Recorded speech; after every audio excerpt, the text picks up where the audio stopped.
মিয়াক মৰম কৰাত কোনো বাধা নাই। মইতো নিজে কইনা দিছোঁ, মইতো অৰুণোদয় দিছোঁ। কিন্তু সকলোকে ভাল ৰাস্তা দেখুৱাটো আমাৰ দায়িত্ব, যে ফৰেষ্টত সোমাব নালাগে, PGR সোমাব নালাগে, য'ত ঘৰ আছে তাতে থাকোঁ, উজনিত যাব নালাগে, উত্তৰ অসমত যাব নালাগে। এতিয়া শিলচৰৰ পৰা লখিমপুৰত যোৱাটো কোনো দৰকাৰ নাই। আমাৰতো অসমীয়া মানুহ কেতিয়াও নাহে, চাকৰি সূত্ৰ আহিলে ভাড়া ঘৰ লৈ গুচি যায়।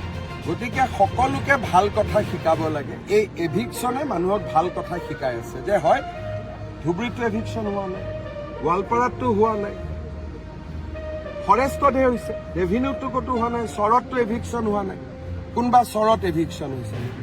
কিন্তু ফৰেষ্টত যে আমি সোমাব নালাগে সেইটো চবেই শিকিব লাগে। কাৰণ ফৰেষ্ট কটাৰ কাৰণেতো এতিয়া ইমান গৰমত আমি চবেই ঘামি আছোঁ। অকল ময়ে ঘামা নাই, মিয়া মানুহতো ঘামি আছে।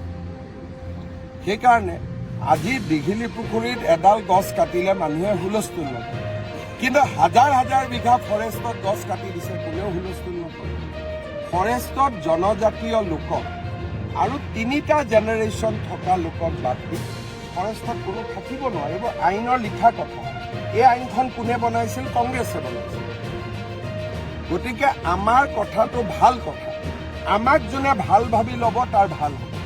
যোনে আমাৰ কথা নুশুনি অজিত ভূঞা, লুৰিণ গগৈ, পৰেশ মালাকাৰ, হীৰেণ গোহাঁই ঘোঁৰাত উঠিব